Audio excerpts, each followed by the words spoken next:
We all know that saving is important and it's something that we should be doing. And yet overall, we're doing less and less of it. We know what we need to do. The question is, how do we do it? And that's what I'm here to teach you. Your savings behavior isn't a question of how smart you are or how much willpower you have.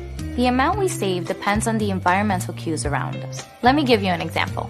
We ran a study in which, in one group, we showed people their income on a monthly basis. In another group, we showed people their income on a weekly basis.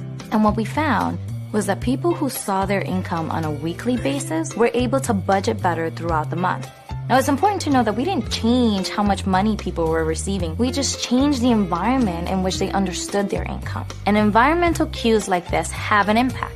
So I'm not going to share tricks with you that you already know. I'm not going to tell you how to open up a savings account or how to start saving for your retirement. What I am going to share with you is how to bridge this gap from your intentions to save and your actions. Are you ready? Here's number 1. Harness the power of pre-commitment. Fundamentally, we think about ourselves in 2 different ways: our present self and our future self. In the future, we're perfect. In the future, we're gonna save for retirement, we're going to lose weight, we're gonna call our parents more. But we oftentimes forget that our future self is exactly the same person as our present self. We know that one of the best times to save is when you get your tax return. So we tried an A/B test. In the first group, we texted people in early February, hopefully before they even filed for their taxes. And we asked them, if you get a tax refund, what percentage would you like to save?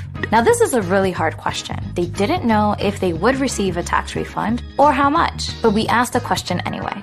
In the second group, we asked people right after they received their refund, what percentage would you like to save? Now, here's what happened. In that second condition, when people just received their tax refund, they wanted to save about 17% of their tax refund. But in the condition when we asked people before they even filed their taxes, savings rates increased from 17% to 27% when we asked in February. Why? Because you're committing for your future self. And of course, your future self can save 27%. These large changes in savings behavior came from the fact that we changed the decision-making environment. We want you to be able to harness that same power. So take a moment and think about the ways in which you can sign up your future self for something that you know today will be a little bit hard. Sign up for an app that lets you make savings decisions in advance. The trick is, you have to have that binding contract. Number 2, use transition moments to your advantage.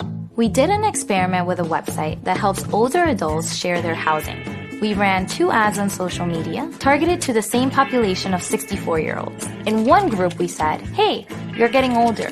Are you ready for retirement? House sharing can help. In a second group, we got a little bit more specific. It said, you're 64 turning 65. Are you ready for retirement? House sharing can help.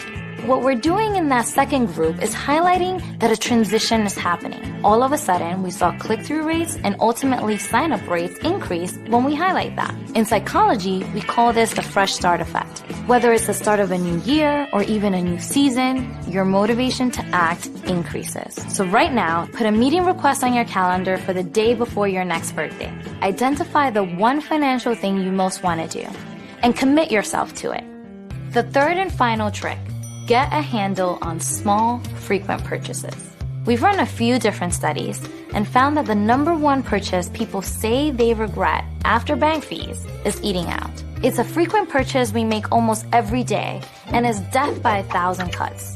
A coffee here, a burrito there, it adds up and decreases our ability to save. Back when I lived in New York City, I looked at my expenses and saw that I spent over $2,000 on ride-sharing apps. It was more than my New York City rent. I vowed to make a change. And the next month, I spent $2,000 again. No change, because the information alone didn't change my behavior. I didn't change my environment. So now that I was $4,000 in the hole, I did 2 things. The first is that I unlinked my credit card from my car sharing apps. Instead, I linked a debit card that only had $300 a month. If I needed more, I had to go through the whole process of adding a new card. And we know that every click, every barrier, changes our behavior. We aren't machines. We don't carry around an abacus every day, adding up what we're spending in comparison to what we wanted. But what our brains are very good at is counting up the number of times we've done something. So I gave myself a limit. I can only use ride-sharing apps 3 times a week. It forced me to ration my travels. I got a handle on my car sharing expenses to the benefit of my husband because of the environmental changes that I did. So get a handle on whatever that purchase is for you and change your environment to make it harder to do so. Those are my tips for you. But I want you to remember one thing.